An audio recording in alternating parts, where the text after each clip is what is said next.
Sesuai dengan tema kita pada hari ini, Baik. perbuatan melawan hukum kerap menjadi salah satu objek ya permasalahan untuk digugat di dalam proses pengadilan litigasi ya. Nah, itu cuma ada dua di dalam perkara perdata. Dalam perbuatan melawan hukum ini satu aspek dari gugatan dalam perdata. Yang kedua adalah wan prestasi. Nah, setiap yang namanya perbuatan melawan hukum ini, Jessie, Ya. apa saja yang melanggar ketentuan peraturan perundang-undangan termasuk perbuatan pidana itu merupakan perbuatan melawan hukum. Nah, nanti kita akan lebih dalam membahas tentang perbuatan melawan hukum atau yang kerap disebut dengan kita advokat itu PMH ya. PMH, perbuatan Bukan melawan PMS hukum. ya? Itu penyakit menular seksual. Bukan. Oke. Jadi pada saat Jadi, PMH ini kita melakukan gugatan, banyak aspeknya. Jadi tidak hanya sekadar mengenai peraturan perundangan saja. Dulu ya sejak dilahirkannya KUH Perdata itu yang dinyatakan sebagai perbuatan melawan hukum hanya berdasarkan peraturan perundangan yang dilanggarnya. Nah, sekarang mengenai keasusilaan, mengenai yang perbuatan yang membuat hatinya tidak senang, itu juga termasuk bagian dari perbuatan melawan hukum. Jadi luas sekali aspeknya. Luas sekali aspeknya. Jadi makanya dibilang hati-hati, sikit-sikit bisa saja masuk permasalahan hukum itu perbuatan melawan hukum. Jadi berhubungan dengan hati, membuat sakit hati pun itu Bisa juga termasuk masuk bagian dari PMH perbuatan melawan hukum. Nanti ada aspek yang justru yang tidak kita pahami, itu Apa tuh, justru Bang? merupakan perbuatan melawan hukum. Nanti ada di sesi 3 atau 2 nanti kita akan bahas. Siap, baik. Kalau dalam KUH Perdata itu diatur dalam pasal 1365, Jessie. 1365 KUH Perdata, tiap perbuatan yang melanggar hukum dan membawa kerugian kepada orang lain, orang yang membawa kerugian tersebut wajib memberikan ganti rugi. Membawa kerugian. Nah, ini juga cukup bias nih, kerugian apa aja gitu, Bang. Kalau dulu ya, dulu sebelum tahun 1919, Saya belum ada di dunia ini. Begitu juga dengan kita semua di ruangan di zaman ini ya. Belanda waktu itu, Baik. sebelum itu setelah pasca dilahirkannya KUH Perdata di zaman Belanda tahun 18-an sekian itu yang berkaitan dengan peraturan perundangan dilanggar itu merupakan perbuatan melawan hukum. Karena makna dari yang Jessie bilang adalah bias, ya, setiap orang yang melakukan perbuatan melawan hukum lalu orang mengalami kerugian akibat sikap dan tingkah lakunya si orang yang memberikan sikap merugikan orang tersebut wajib memberikan ganti rugi. Nah, ini kan pakai proses tentunya untuk bisa mengganti rugi. Salah satunya adalah cara menyelesaikan permasalahannya adalah dengan menggugat. Menggugat ke pengadilan dengan kepala suratnya adalah gugatan perbuatan melawan hukum. Gugatan perbuatan melawan hukum. Nah, yang terkandung di dalam perbuatan melawan hukum ini yang diatur dalam pasal 1365 KUH Perdata ini, Jess, itu ada beberapa aspeknya ya. Yang pada intinya adalah perbuatan yang bertentangan dengan hak orang lain. Ya, bertentangan dengan hak orang lain itu juga sudah merupakan bagian dari perbuatan melawan hukum. Yang kedua, yang perbuatannya itu bertentangan dengan kewajiban hukumnya sendiri. Jadi yang kewajiban kita pun kalau bertentangan itu juga melawan hukum ya? Ya, misal kita mendirikan bangunan ruko ya. Mendirikan bangunan ruko kan itu untuk kepentingan kita sendiri. Lalu izin-izinnya ya, izin mendirikan bangunan, izin lingkungan dan lain-lainnya itu ketika dia urus untuk kepentingannya, bangunannya berdiri mengganggu kepentingan orang lain di belakang rumahnya, di samping dan lain-lain, itu juga merupakan perbuatan melawan hukum. Bisa saja yang dimaknakan dari perbuatan yang bertentangan kewajiban hukumnya sendiri itu bisa menjadi aspek dalam perbuatan melawan hukum itu sendiri. Apakah itu ruko ketinggian? Tinggian ya, di belakang rumahnya tertutup pandangan ke depan ke arah jalan. Itu harus ada izin terlebih dahulu lebih baik sebelum nanti diperkarakan oleh tetangga. Ya, kita ingin mendirikan bangunan itu kan pingin aman-aman ya kan, ingin aman, jangka panjang gitu ya. Mau mendirikan kalau 2 tingkat izin dulu sama tetangga. Kalau bisa tertulis, Pak, kula nuwun, kami mau mendirikan ruko Pak di tepi jalan ini, yang sebelumnya Bapak bisa memandang matahari arah ke sana, tiba-tiba pas nanti kami mau mendirikan bangunan ini sudah tinggi 3 lantai, Bapak nggak bisa melihat matahari lagi. Tembok yang dilihat ya, berasa di penjara. Iya, juga nanti pamit yang lain-lainnya lah ya, apakah nanti air hujannya percikannya langsung ke rumah gitu kan. Ketika tetangga tidak mengizinkan ya, tetap dia mendirikan bangunan, nih bisa berdampak digugat. bisa berdampak digugat. Kemudian bisa perbuatan yang bertentangan dengan kesusilaan, ya, kesusilaan. Apakah itu aku menghina seseorang, hai kau pelacur, begitu ya, itu termasuk perbuatan melawan hukum. Walaupun di dalam penghinaan diatur dalam KUH Perdata, ya, diatur dalam penghinaan, diatur dalam pidananya, diatur tentang penghinaan, ya. Misalkan kau adalah bla, begitu ya, dan dia tidak senang akibat dari sikap saya, dia laporkan ke kepolisian terkait dengan dugaan pidana penghinaan, ya, misalkan. Tapi di dalam KUH pidana itu tidak mengatur tentang ganti ruginya terhadap orang yang dirugikan. Bagaimana supaya bisa untuk mendapatkan ganti rugi akibat dia telah menghina? Kita balikan ke gugat perdata. Kita gugat perdata perbuatan melawan hukum untuk mendapatkan ganti rugi akibat dari penghinaannya. Kenapa? Karena kita sudah dibilang pelacur, jadi tidak terima kan? Tidak terima. Lalu untuk pemulihan nama baik, ya mungkin dia apakah disebarkan ke media menyatakan permohonan maaf atas sikapnya, atau dia memberikan ganti rugi sebagai bentuk pemenuhan yang diatur dalam 1365. Kemudian perbuatan yang bertentangan dengan kehati-hatian, keharusan dalam pergaulan masyarakat yang baik, ya, itu juga termasuk bisa melakukan perbuatan melawan hukum, itu dikategorikan seperti itu. Misal bising di malam hari, nyanyi, ngamen, mabuk, ya kan? Tapi kan dia tidak merugikan orang lain secara langsung, ya. Secara tidak langsung dia sudah merugikan. Jam 2 loh dia mau istirahat, diganggu akibat dia nyanyi-nyanyi, diketuk-ketuknya botol bir itu pakai paku kan, tek-tek nyanyi begitar. Apalagi lagu Se Anjumao itu kan, itu populer sekali. Orang nggak bisa tidur karena besok hari Senin. Dia mabuk-mabuk begitu gitar tepi jalan, ya kan. Belum lagi dia nanti nyungsep ke parit gitu kan. Kan orang ramai melihat dia masuk parit, lalu orang nggak tidur akibatnya, sehingga Senin pekerjaannya terganggu. Semoga nggak ada warga kita begitu ya. Itu termasuk bagian dari perbuatan melawan hukum. Nah, untuk tetangga bisa melaporkan itu. Bisa melaporkan, sekalian mungkin bisa melaporkan pidana akibat dari membuat onar, ya, bising dan lain-lainnya. Tapi untuk mengganti kerugian dia, misalkan aku kerja harus hari Senin terlambat, lalu aku di PHK nih, dia udah 2 kali di surat peringatan SP2 dari perusahaan. Pas yang ketiga dipecat. Di PHK otomatis akibat dari susah tidur malam, akibat dari nyanyian yang tadi itu dan kebisingan tadi kan. Lagi galau kali ya. Ditambah lagi permasalahan rumah tangga, dia galau, ya kan, mengakibatkan dia selingkuh lah, itulah, ya, macam-macam. Banyak ya. Jadi perbuatan itu termasuk juga ada unsur-unsur perbuatan, adanya perbuatan, ya, yang jelas yang termuat di dalam pengertian dalam pasal 1365 itu tersebut adalah adanya suatu perbuatan. Ya, baru dikategorikan dia merupakan sebuah perbuatan melawan hukum. Kemudian perbuatan tersebut melawan hukum dipastikan, ya, yang ini unsur-unsurnya, ya. Dipastikan ada perbuatan tersebut melawan hukum. Adanya kesalahan pihak pelaku dipastikan. Kemudian adanya kerugian bagi korban. Oke. Kemudian tapi kalau nggak ada kerugian pun nggak masalah, ya. Balik lagi ke poin 1, 2, 3-nya tadi, ya. Jadi itu kan bagian bahagiannya. Ketika unsur makna dari pasal 1365, nah, makna dari pasal 1365 KUH Perdata tersebut, perbuatan melawan hukum itu adanya perbuatan, adanya kesalahan, kemudian adanya kerugian. Jadi kalau orang tidak merasa dirugikan, ya, tidak merasa dirugikan akibat perbuatannya, berarti kan tidak ada perbuatan melawan hukum di sana, Jess. Kemudian ada korban tadi, ya, kerugian korban, adanya hubungan kausal antara perbuatan dengan kerugian. Misalkan akibat dari dia nyanyi-nyanyi malam, ya, lalu dia di PHK terlambat terus, kan mengalami kerugian. Itu hubungan kausal yang dimaksudkan. Sebab akibat tadi, ya. Ya, hubungan kausalitas sebab akibat. Jadi banyak aspek yang terkandung di dalam KUH Perdata 1365 ini. Jadi sikit-sikit bisa saja permasalahan itu masuk ke dalam ranah perbuatan melawan hukum yang diatur dalam pasal 1365. Seperti perkara yang pernah sempat kita tangani tahun 2020.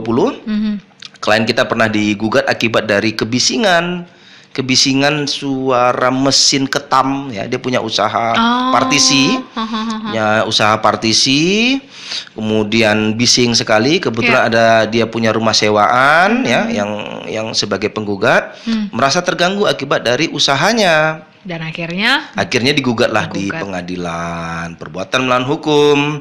Lalu yang ironisnya di dalam gugatan tersebut tidak logis juga. Karena apa? Si klien kita sudah memiliki izin. Ya, sudah semua izinnya diurus, RT, RW, sampai di situ sampai dia perusuh AMDAL dan lain-lainnya begitu ya. Segala legalitas sudah tidak diragukan. Tapi kok bisa digugat? Ya kan begitu. Akhirnya kan dimentahkan oleh pengadilan. Namun yang menjadi persoalan bagi kita, nggak usah penyelesaian permasalahan ini di pengadilan. Bagaimana kita berdamai? Saya tawarkan begitu dengan pengacaranya. Oke, berdamai. Konsekuensinya gimana? Kita buatlah draft perdamaian. Draft perdamaian, oke. Dari batas pagar rumah Bapak, klien Bapak, dengan klien saya akan maju berapa inginnya? Dia ingin 12 meter. Saya akan majukan 15 meter. Akan majukan. Berarti kan win-win solutionnya sudah dilewati itu. Bahkan justru diuntungkan dari 12 menjadi 15 meter. Dan suara kebisingan peredamnya akan kita semakin kuatkan. Nah, kita redamkan gitu. Dan tidak boleh lebih dari jam 6 sore. Ya, jam 18 tidak boleh. Oke, sepakat, tidak ada masalah. Kita penuhilah semua. Dan akhirnya minggu lalu masih mempermasalahkan kehadiran usaha klien saya. Ya, jadi pengacaranya tidak puas berarti ya, dengan pengacaranya nelpon saya. Pak, gimana itu kok masih masih ribut gitu. Malah justru dia tetangga ini malah melakukan pengerusakan pagar klien saya. Nah, ini bisa saya perkarakan. Bapak tapi dia melakukan sendiri atau bersama-sama? Melakukan sendiri, datang karena alasan bising ada cucunya, ya cucunya baru terlahirkan sehingga merasa bising. Jadi apa yang ingin dimasalahkan lagi Pak gitu. Lagi nih? Dalam surat perdamaian ini jelas, penetapan pengadilan jelas kita sudah menyepakati atas dasar kesepakatan inilah majelis hakim menetapkan perdamaian. Tidak ada permasalahan hukum di kemudian hari. Mengenai bising kita sudah buat perdam. Mengenai jarak sudah gitu. Tidak ada, karena ingin mengganggu rusuh, gitu. Mengganggu kerusuhan saja. Ingin mengganggu-ganggu yang hal-hal yang sebenarnya itu tidak terlalu penting. Kenapa? Karena ketika kesepakatan itu sudah dituangkan dalam sebuah penetapan yang sah, apalagi di pengadilan, tidak ada permasalahan hukum lagi di kemudian hari. Kemudian kita juga tidak pernah lebih dari jam 6 sore. Saya justru pasang CCTV, saya perintah klien saya pasang CCTV di semua titik. Yang tempat dia datang ketika pagar lewat masuk di ruang kerja, tengah pengetaman, taruh jamnya hitam putih begitu. Jadi ketika tersorot oleh CCTV terlihat tidak akan lebih dari jam 18 bekerja. Lalu lokasi dia datang nanti menendang pagar kembali pecah, itu baru kita akan perkarakan. Nah, ini peringatan berarti terakhir. masih terus berlanjut ya? Ya masih sampai saat ini justru. Jadi saya bilang kalau terakhir kalinya ini adalah perkara terakhir kalinya Anda melakukan perusakan. Besok kalau Anda masih juga melakukan hal yang serupa, mohon maaf dengan berat hati kita akan lakukan upaya hukum untuk kepentingan klien saya. Apalagi yang kurang? Masa orang dilarang berusaha? Ya kan? Izin sudah lengkap. Dia bisa memperkarakan, tapi memperkarakannya harus pemerintah. Kenapa memberikan izin kepada si A? Iya, betul. Ya, kenapa si A? Ya, lalu dia menerbitkan izin secara legalitas sudah sah, tidak ada permasalahan di sana lagi gitu. Ini kan versi kita terhadap klien kita kan. Nah, begitu. Jadi harus banyak yang dihati-hatikan zaman sekarang. Tidak hanya sekedar badan hukum ya, perusahaan yang juga harus kerap menjaga pondasinya, menjaga pagarnya, harus jangan sampai ada keluar dari pagar itu untuk dalam melakukan perbuatan hukum melalui koridornya sesuai dengan koridor, sehingga nanti ketika salah saja dalam menetapkan sebuah kebijakan bisa berdampak kepada sebuah perbuatan melawan hukum gitu ya. Kalau wan prestasi kan hanya khusus dalam KUH Perdata, wan prestasi khusus tentang perjanjian gitu kan. Tentang perjanjian saja wan prestasi tersebut. Ingkar janji gitu. Ingkar janji dalam sebuah perjanjian, dalam sebuah ikatan hukum yang tertulis. Tapi dalam wan prestasi sekalipun bisa digugat dalam perbuatan melawan hukum. Misalkan dalam wan prestasinya mengalami kerugian, ya kan, kita mau mengambil dia aspek dari kerugiannya saja bisa gitu. Padahal udah tercantum dalam satu perjanjian. Dalam satu perjanjian, dalam satu perjanjian ini kan hanya ingin memulihkan kembali dari konsistensi dari perjanjian kan gitu. Bisa memuat tentang bagaimana dia menuntut kerugiannya. Tapi kalau perbuatan melawan hukum ini lebih menarik, Jess. Kenapa? Karena dia bisa juga menggugat kerugian material dan juga kerugian imaterial. Kerugian imaterial ini, Jesse, itu tidak ditentukan dalam KUH Perdata berapa minimal dan maksimalnya. Jadi suka-suka. Sebelum hari Sabtu malam ada orang konsultasi, usaha perumahan di Aceh. Konsultasi terhadap kita, dia akan memperkarakan PLN. Kenapa tuh? PLN sana karena mereka sudah membayar kepada pihak PLN untuk memasang listrik, memasang jaringan listrik ke konsumennya. Ya, anggap di dalam satu kawasan perumahan tersebut dia memiliki konsumen 100. Uang kan sudah diserahkan kepada developer untuk pemasang instalasi listrik kan? Dan uang sudah diserahkan juga kepada PLN untuk segera dipasang. Ternyata tidak dipasang, justru di perumahan lain yang dipasang. Dapat kabar uang yang diserahkan tersebut dari developer itu untuk pemasangan rumah yang dipergunakan untuk pemasangan perumahan yang di sebelahnya lagi gitu, bukan untuk perumahan ini. Apakah akibat dari kelalaiannya atau justru akibat dari kesengajaannya sehingga uang dialihkan untuk kepentingan pemasangan instalasi listrik di perumahan lain. Lalu saya sarankan, apakah sudah dinegosiasi? Sudah berulang-ulang, Pak. Apakah sudah disomasi? Belum, Pak. Lebih baik kalau perkara perbuatan melawan hukum disomasi terlebih dahulu sebagai bentuk peringatan, sebagai bentuk itikat baik kita untuk menyelesaikan perkara tersebut secara musyawarah dan mufakat. Apakah ada perjanjian antara developer dengan PLN? Tidak ada. Berarti masuk perbuatan melawan hukum. Perkarakan berapa kerugian yang saudara alami, masukkan gugatan itu. Kerugian imaterial, Pak, saya dengar kabar perbuatan melawan hukum bisa masukkan kerugian imaterial. Boleh. Baik. Apakah akibat dari permasalahan tersebut saudara dirugikan secara material dan imaterial? Imaterialnya bisa masuk akibat Anda tidak percaya diri lagi, akibat dari permasalahan tersebut Anda cemas, akibat dari permasalahan tersebut Anda merasa trauma, ya. Kemudian akibat dari permasalahan tersebut saudara merasa was-was diperkarakan sama konsumen, sehingga yang masuk ke dalam perkara tersebut adalah perkara perbuatan melawan hukum. Masukkan kerugian imaterialnya terserah Anda, karena itu tidak ada jumlah minimal dan maksimalnya dalam KUH Perdata. Bisa 1 miliar, 2 miliar, 5 miliar, terserah Anda. Karena itu tidak bisa dihargai dalam bentuk uang kerugian imaterial tersebut. Jadi tidak ada batasannya juga. Tidak ada batasan, sehingga kerugian imaterial itu bisa dimasukkan di dalam gugatan perbuatan melawan hukum. Dan yang penting adalah somasi terlebih dahulu. Ya, somasi terlebih dahulu. Ini harus di awal ya somasinya ya. Ya, itu bisa dijadikan sebagai alat bukti bahwasanya kita sudah mensomasi. Dalam pengadilan kita nanti bisa sebagaikan alat bukti sudah upaya pendekatan terlebih dahulu. Kalau uang prestasi tidak perlu somasi lah menurut saya. Walaupun itu juga termasuk dibenarkan, tapi tidak perlu. Kenapa? Karena dalam uang prestasi tersebut sudah kategorinya sudah ada perjanjian, kan sudah jelas. Misalkan harus dibayar. Betul, hak dan kewajiban sudah jelas. Misalkan di tanggal 1 harus dibayar pembayarannya rutin, paling lambat pukul 17. Ketika dia tanggal 10 baru membayar, berarti sudah termasuk uang prestasi. Atau justru dia tidak membayar sama sekali. Berarti di sana tidak perlu ada peringatan terlebih dahulu, sudah jelas kok. Gitu. Tapi kalau yang PMH ini kan sama sekali nggak ada ya. Dalam perbuatan melawan hukum itu tidak menuangkan tentang itu. Jadi ketika dia melakukan pelanggaran hukum lalu kita mengalami kerugian dan sebab kausalitasnya ada jelas, ya, akibat dari ulahnya kita mengalami kerugian, perkarakan di dalam gugatan perdata, yaitu perbuatan melawan hukum. Lebih baik disomasi terlebih dahulu, yang kemudian dari somasi tersebut akan muncul sebuah itikat baik dan buruknya. Ketika dia dari akibat somasi tidak mengidahkan, berarti itikat buruk. Ketika dia mengidahkan, berarti dia ada itikat baik. Ketika tidak baik, itikatnya bisa mengajukan gugatan perdata, yaitu perbuatan melawan hukum. Melainkan somasi ini harus ke kepolisian dulu, baru ke pihak yang dituju, atau langsung ke pihak langsung, karena perkara ini adalah sebuah perkara perdata, Jesse. Somasi terlebih dahulu, dia langsung kepada misalkan si developer langsung kepada ke PLN. Jadi nggak atau perlu dia ini ya. Biar nilai bergeningnya kuat, manfaatkan jasa advokat.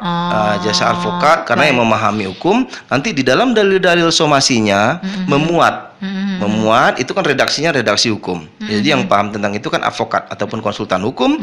Nanti dia akan mengatur redaksinya, dia akan melayangkan sekaligus somasi tersebut sebagai peringatan atas permasalahan hukum yang muncul, begitu. Jadi kalau udah orang hukum yang mensomasi, berarti perkara ini sudah tidak bisa dikomunikasikan lah mereka antara PLN dengan si developer.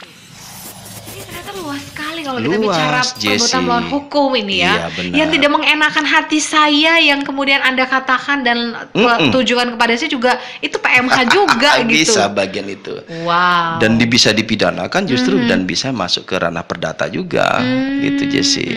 Yang penting begini Jesse, yang ada pun dalam pemberian ganti rugi seperti yang dimasukkan dalam KUH Perdata tersebut adalah ganti rugi untuk setiap perbuatan melawan hukumnya. Ketika dia melakukan perbuatan hukum, ada kerugian yang harus dia berikan oleh si pelaku perbuatan melawan hukum tersebut.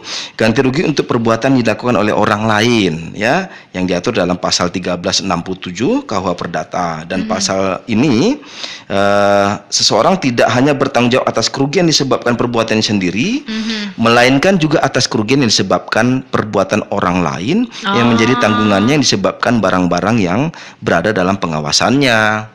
Jadi ganti rugi tidak hanya atas dirinya sendiri gitu, tapi orang lain yang dibebankan kepada dia tanggung jawabnya itu menjadi tanggung jawab dia. Contoh misalnya begini Jesse, pada saat Jesse pergi keluar kos ya, keluar kos, anggaplah saya anak kos-kosan, anak kos-kosan ya, Jesse, aku pergi dulu ya, kata si Jesse sama temanmu. Aku titip jemuran. Aku titip jemuran ini. Ya. Aku titip jemuran. Aku pergi dalam waktu yang ya relatif lama. Nanti aku pergi pagi, anggap nanti malam baru pulang. Nanti kalau hujan angkat ya, gitu atau apa gitu dia. Oke. Sambil berhandphone, gitu. Tapi kan dia tidak paham tentang aspek hukumnya.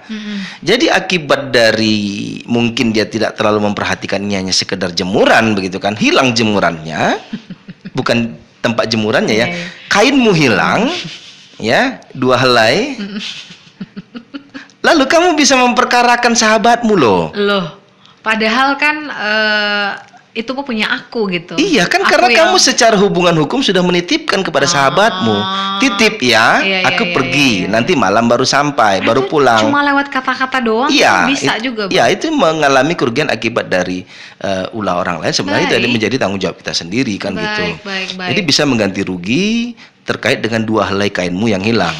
Meskipun si teman aku yang aku titipin itu nggak mengokekan tentang mana. Kalau tidak mengokekan lain lagi Jesse. Dia mengokekan. Masalahnya mengokekan ya tadi ya. Gitu kan. Hati-hati ya gitu. Aman jemuranmu, apalagi udah ada kalimat aman jemuranmu itu kan. Aman lah tuh.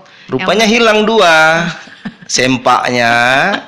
Sehingga kalau kamu tidak terima atas bisa diperkarakan. Sikapnya ya bisa diperkarakan. Karena ini kategorinya PMH ya. Ya, perbuatan melawan hukum. Cuma logikanya kamu memperkarakan 2 sempak sahabatmu sendiri kan. Hubungan antar teman di kos-kosan pun jadi berabe gitu. Iya, hanya mungkin karena itu gitu kan. Putus hubungan pertemananmu gara-gara 2 sempak itu gitu kan. Baik, tapi itu adalah tanda bahwa ini memang luas sekali ya. Luas, termasuk ini Jesse. Perbuatan melawan hukum apa tuh? Mengganti rugi akibat dari binatang, ulah binatang. Dia binatang juga bisa kita tuntut gitu. Emang gimana ceritanya? Jadi siapa sih pemilik binatang itu? Misal, ya ini guru-guru kami dulu menceritakan sebuah contoh itu adalah Jesse memiliki seekor kambing. Lalu Jesse biarkan kambing itu berkeliaran dan itu dipastikan kambing itu adalah milikmu. Lalu memakan bunga-bunga. Sekarang mak kan hobi makan apa? Menanam bunga ya kan? Rumah Jesse ada tuh suka datang-datang ke halaman tuh. Iya, apalagi bunga-bunga tuh harganya yang agak relatif mahal, apalagi ada bunga janda bolong itu kan. Bunga janda bolong dia rawat, carinya susah, pas dapat harganya relatif mahal, tiba-tiba dimakan kambing si Jesse. Si ibu pemilik bunga bisa memperkarakan siapa? Pemilik kambing dong. Bukan kambing kan? Enggak dong. Karena kambing bukan merupakan karena si kambing bukan merupakan objek yang dapat diperkarakan. Harus si pemilik kambing. Ini berarti yang masuk kategori yang bisa diperkarakan hewan peliharaan ya. Kalau kucing liar di jalan sana, siapa lah yang mau kita perkarakan ya? Iya, harus tahu dulu siapa sih pemiliknya. Itu jelas loh di dalam pasal 1368 KUH Perdata. Jadi bukan tidak diatur itu Jesse. Ya, hati-hati punya binatang ya, dijaga baik-baik. Ayam satu masuk, dia nanti itu bisa memperkarakan, apalagi nya di lantai orang yang pembersih gitu kan. yang tiap saat dia bersihkan, tiba-tiba dia kan yang bisa lagi dia arisan perkarakan. pula dia sorenya terus pas arisan detik-detik sebelum mulai pas mau makan mak kuenya diobar-abrik sama ayam gitu kan. Itu juga harus diperhatikan ayam peliharaan di sana ya. Baik. Kemudian ganti rugi untuk keluarga yang ditinggalkan oleh orang yang dibunuh gitu. Keluarga yang dibunuh. Jadi setelah misal seseorang membunuh satu anggota keluarga orang lain selain dia di penjara, ada ganti rugi lain yang bisa kita tuntut? Iya, bisa. Jadi kalau pidananya kan dia sanksi pidana akibat ulah dia membunuh seseorang ya. Tapi kan untuk mengganti kerugian kan tidak diatur. Kerugian orang yang ditinggalkan kan tidak diatur dalam KUH pidana. Tidak ada mengatur demikian. Tetapi di dalam KUH Perdata di pasal 1370 mengaturnya. Bagi orang yang keluarga yang ditinggalkan bisa menuntut ganti rugi ya. Seberapa besar apa gantinya nggak ada diatur? Terserah suka dia kalau dia menuntut perkara itu sampai ke pengadilan. Ya, kerugian material anggap saja yang meninggal adalah bapak kandungnya. Bapak kandungnya adalah sebagai orang tulang punggung di rumahnya. Seharusnya tiap bulan dia menafkahi misalkan 3 orang anaknya 3 juta. Tiba-tiba meninggal. Ini sudah mati permanen, tidak bisa muncul kapan saja untuk memberi nafkah. Berarti sampai anak ini dewasa, nggak ada yang menafkahi. Ya tidak ada menafkahi kali 3 juta per bulan. Sampai dewasa, kerugian imaterialnya lagi, kami merasa trauma, kami merasa kami kehilangan, kami cemas, bisa sampai puluhan miliar sekalipun bisa menggugat imaterialnya. Ya, tadi materialnya sudah jelas dengan bukti-bukti yang mungkin masuk akal, imaterial sah-sah saja dia menetapkan berapapun itu Jesse.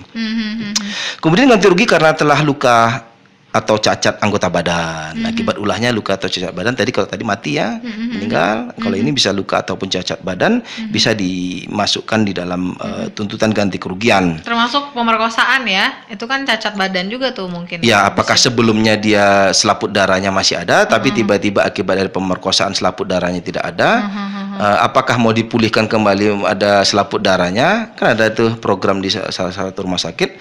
Tapi dia yang kerugian imaterialnya loh, yang cemas, traumatik dan lain-lainnya itu yang bisa memasukkan. Seseorang kan cukup sulit untuk memulihkan. Tidak bisa diuangkan itu Jesse. Tidak bisa diuangkan gitu. Sama seperti korban pesawat jatuh ya, Sriwijaya itu kan secara penggantian material, ya mungkin sudah diatur ya diatur oleh peraturan undangan minimal itu 1,2 M untuk jasa untuk masing-masing korban yang diberikan oleh Sriwijaya begitu kan.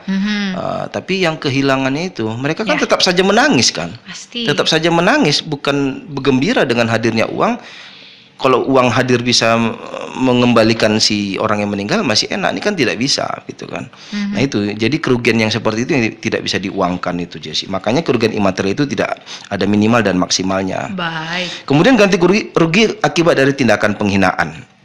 Nah, penghinaan di dalam KUH pidananya jelas, penghinaan bisa masuk ke ranah pidana, tetapi akibat dari hinaannya kita mengalami kerugian imaterialnya, atau penghinaan tersebut berdampak kepada usahanya mati, bisa. Kak, usahaku mati ya akibat hinaanmu, akibat dari fitnahmu. Misal itu jualan bakso, dagingnya daging tikus gitu kan. Setelah pembuktian tidak ada itu tikus. Tapi orang udah keburu lari. Orang udah keburuan tidak mau belanja lagi secara otomatis. Itu kan banyak kejadian di Pekanbaru seperti ini. Udah nggak laku otomatis dia. Apalagi zaman sekarang viral begini nih, fitnah gitu. Di dalam kuah baksonya ada kolor begitu kan. Kemudian ada mengandung tikus, katanya dagingnya, kemudian ada ular dan lain-lainnya. Ada yang pernah tertangkap CCTV ya. Tapi kalau ini kejadiannya nyata. Sebuah bapak-bapak penjual cendol meludahi cendolnya gitu kan untuk menjual kepada orang gitu kan, tertangkap oleh CCTV. Akhirnya permohonan maaf itu dilayangkan. Tapi kalau ada orang yang melakukan itu tapi tidak ada buktinya, hanya memviralkan dari mulut ke mulut, nah ini yang berbahaya itu Jesse. Jadi Jesse pesan itu memang kita harus bersikap hati-hati, jangan sampai tidak memiliki bukti, ataupun memiliki bukti sekalipun ya diambilkan jalur hukum saja, jangan di-share, jangan difitnah, jangan dihina dan lain-lainnya. Karena itu masuk undang-undang ITE lagi ya. Ya nanti kalau dimasukkan di dalam Facebook ya, Twitter, masukkan di Instagram, berarti pelanggaran undang-undang ITE lagi. Serba salah ya, padahal maksud hati ingin mempanis dia di sosialnya, tapi itu ternyata nggak boleh juga gitu. Tak boleh. Jadi ada jalur hukumnya, sama seperti membunuh, mengeroyok, jambret gitu ya, begal gitu kan. Itu secara hukum kan tak boleh. Yang hakim itu bukan masyarakat, nanti ada pengadilannya. Jadi yang dapat menghakiminya adalah ya hakim, lembaga peradilan, bukan masyarakat. Kenapa masyarakat membunuh? Mungkin ada aspek-aspek lainnya sih, ya kan? Apakah misal akibat ketidakpercayaan dengan penegakan hukum, atau justru nanti ketika jambret ini dipidana hanya sekian tahun gitu, tidak seimbang dengan bogem-bogem yang diberikan, makanya hadiahnya dibogem, dipukul dan lain-lainnya supaya muncul traumatik lagi. Tapi saya ikut beberapa kali persidangan pidana ya Jessie, saya menyaksikan ya, itu residipis itu adalah perbuatan pidana, orang yang pernah dipidana itu dia melakukan perbuatan pidana kembali. Sebagian besar jambret ataupun begal dia akan mengulang kembali kejahatannya. Nah, jadi saya pada saat persidangan itu menyaksikan apakah kamu pernah dipidana? Pernah. Perkara apa sebelumnya? Jambret. Kok jambret lagi? Jadi saya lihat dalam persidangan tuh hakim dengan jaksa sudah nggak heran lagi. Jadi kok jambret lagi kau?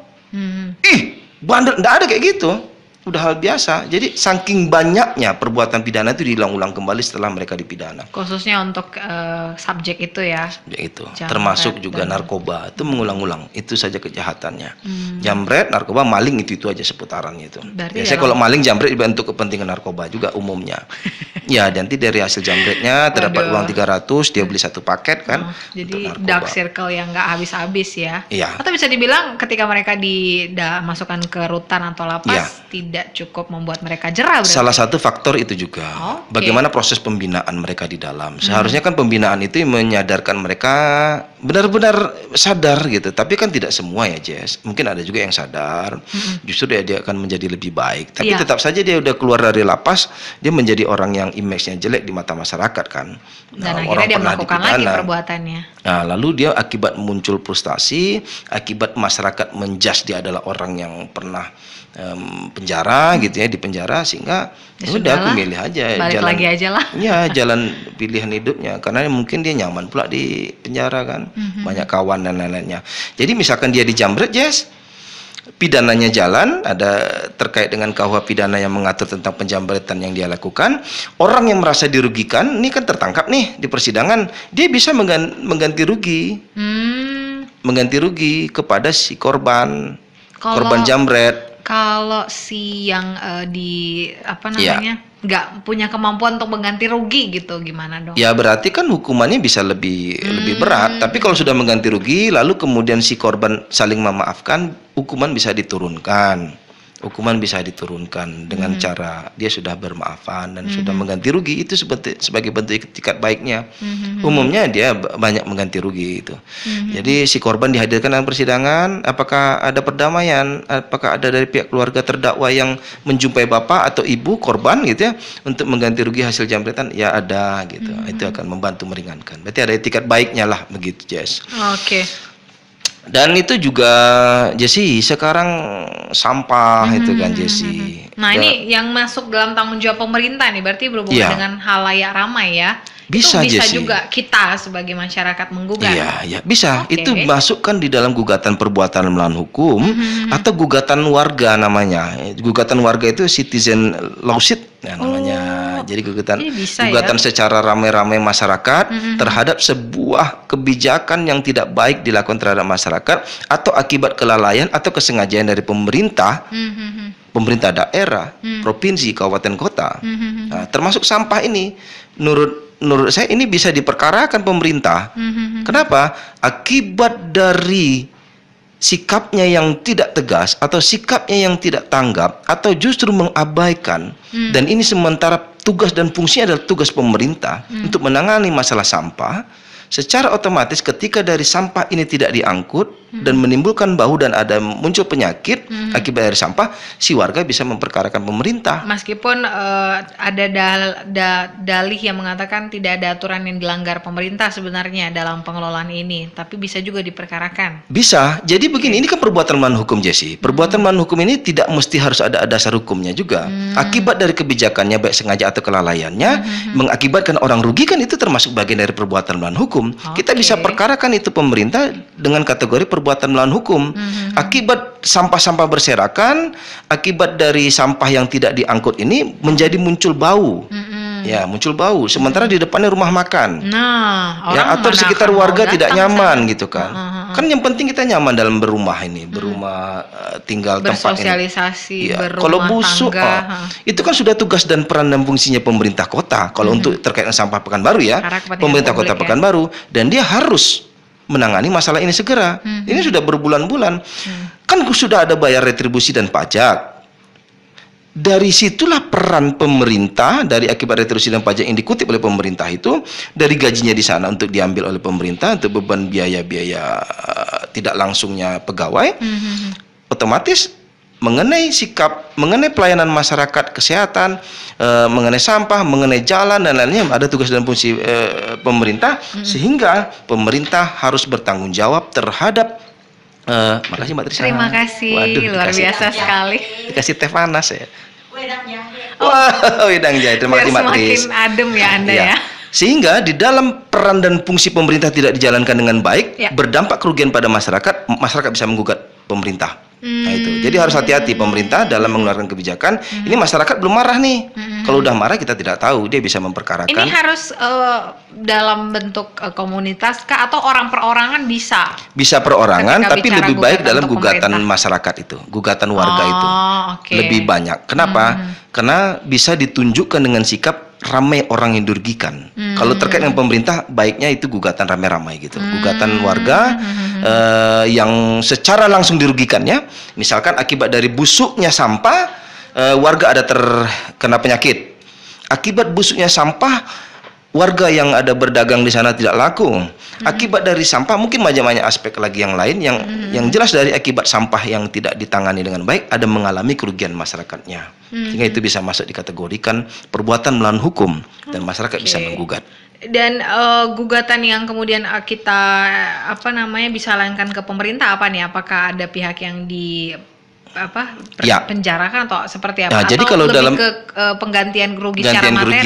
Jadi karena ini perkaranya adalah merupakan perkara perdata, bukan merupakan perkara pidana, jadi tidak bisa dimasukkan ranah pidana yang tidak ada di pidana penjara. Yang jelas dalam melakukan gugatan jangan salah alamat, ya. Misalkan ini adalah merupakan wilayahnya Kota Pekanbaru, ya. Sampah yang harus tugas dan wewenangnya adalah pemerintah Kota Pekanbaru, yang digugat adalah pemerintah Kota Pekanbaru. Jangan nanti menggugat pemerintah Provinsi Riau, menggugat pemerintah pusat gitu. Jadi udah salah alamat.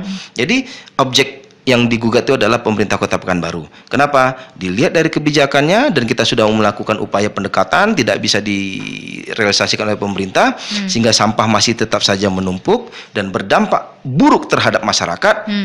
Dari akibat itulah latar belakang dalam dalil-dalil gugatan itu bisa masuk ke pengadilan, begitu. Termasuk ini juga Jesse, jalan buruk. Itu jalan buruk, jalan berlubang kan, atau tidak diaspal. Akibat dari jalan buruk itu termasuk banyak akibat dari jalan buruk tersebut ada korban yang jatuh ya, naik motor atau banyak itu. Ya, jadi akibat dari hujan kan, Jess, jalan buruk. Belobang-belobang. Jadi kalau udah ada air tergenang kan miripnya datar aja jalan itu kan. Dilanggar sama pengendara motor, ternyata lubang dalam, nyungsep kepalanya ke aspal. Ada tuh yang pernah telepon tuh. Ya benar. Luar biasa. Akibat dari dampak dari nyungsepnya si warga tersebut dan luka luka di kepala, lengan dan lainnya, itu si korban bisa melakukan gugatan. Bisa melakukan gugatan ke pemerintah yang tidak memperbaiki jalan. Kenapa? Karena itu adalah hak masyarakat untuk mendapatkan jalan baik, jalan nyaman, jalan mulus. Nah, itu dasar hukumnya pun jelas, Jess. Ada undang-undang yang mengatur agar peran dan fungsi pemerintah di masing-masing itu ada kota, provinsi, dan pusat ketika tidak dijalankan ya untuk memberikan fasilitas jalan yang baik, itu merupakan perbuatan melawan hukum. Itu ada dasar hukumnya, itu tugas dan fungsi mereka untuk memberikan akses jalan yang baik. Sehingga ada korban, anggap saja ada 2 atau 3 atau hanya 1 orang, itu sudah bisa dikategorikan dia melakukan perbuatan melawan hukum dan si korban bisa menggugat. Berapa kerugian yang dialaminya? Nah, itu yang penting. Yang penting ada kerugian. Kalau dalam gugatan perbuatan melawan hukum ini ada kerugian yang dialami oleh si penggugat. Baik. Gitu. Tapi ketika kita menggugat ini yang berhubungan dengan fasilitas publik berarti ya dalam hal ini pemerintah. Iya. Apakah yang harus kita bawa atau senjata apa yang harus kita bawa nih Bang agar gugatan kita ini benar-benar tidak lemah gitu. Betul Jessi, sangat menarik, sehingga yang paling harus hati-hati dalam mengajukan gugatan jangan sampai alamat yang penting Jessi. Yang kedua dalam dalil-dalil gugatannya itu harus jelas, terang dan tegas. Ya, jelas, terang dan tegas. Dan di dalam gugatannya itu harus ada namanya syarat dalam mengajukan gugatan itu ada 2. Di dalam gugatan tersebut ada posita dengan petitum. Posita ini adalah dalil-dalil yang melatar belakangi dia melakukan gugatan, dan ada petitum. Petitum ini adalah apa yang dituntut terkait dengan dalil-dalil yang dihubungkan. Kadang ada petitumnya ini yang dituntutnya tidak ada hubungan dengan positanya, yang dalil-dalil yang diajukan tidak ada hubungan, berarti nggak masuk, berarti gugatan bisa ditolak. Atau di dalam tuntutannya itu sudah oke, dan di dalam dalil-dalilnya sudah tidak sesuai dengan yang diinginkan dalam sebuah tuntutan, juga tidak masuk. Jadi antara dalil-dalil gugatan dengan tuntutan harus sinkron. Tidak boleh tidak sinkron, harus sinkron, bersamaan, berdampingan. Ketika kerugiannya adalah akibat dari jalan berlubang, dia kerugian luka-luka akibat dia melanggar lubang tersebut jatuh, lalu dia menuntut akibat dari kerugiannya tersebut agar emak dia dikasih uang, tidak masuk kan? Agar emak dikasih uang, harusnya kan dia, harusnya hubungannya akibat dengan mamanya tidak ada hubungan gitu. Jadi akibatnya harus sesuai dengan sebab akibat tadi azas kausalitas. Karena kan banyak yang mengatakan kalau bicara tentang tuntutan ke pemerintah, apalah kita wong cilik yang mungkin nggak punya kuasa apa-apa, malah takutnya diputar balikan dan kita yang kemudian akan rugi ketika melakukan jadi gugatan, kalau di sini gitu, Bang. Justru dengan berhadapan pemerintah, apalagi faktanya kan jelas, Jess. Itu kan jalan, misalkan jalan Kali Putih, jelas kok ada berlubang. Bukan kita saja yang merasakannya ya, bukan banyak kita merasakan orang ya. Kecuali makna-makna yang sulit dijadikan multitafsir gitu ya, multitafsir, sehingga ini sulit untuk di pembuktian. Itu memang benar apa yang katakan Jesse, jadi khawatir. Tapi kalau sudah jelas jalan itu berlubang dan ada sering orang mengalami kecelakaan akibat dari jalan berlubang tersebut, orang berhak mengganti rugi, itu jelas, tidak bisa dibantahkan itu. Tidak terbantahkan, dan pemerintah justru di situ akan merasa berkecil hati. Kenapa? Karena masyarakat sudah memperkarakan dia dengan pembuktian sudah jelas, kan begitu. Kalau ada pegawai yang pungli, kadang sulit dibuktikan. Apalagi kita tidak merekam, apalagi tidak ada kwitansi pembuktian pungli, ya kan? Itu sulit. Memang bisa saja uang cilik tadi dianggap kecil, tapi kalau peran ini itu terlihat jelas. Ini fasilitas publik jelas ya. Fasilitas publik jelas, dan lebih baik dan menarik didampingi oleh kuasa hukum, agar dia terpegang perkara dengan baik, agar mengenai negosiasinya baik, agar dalam membuat gugatannya juga baik.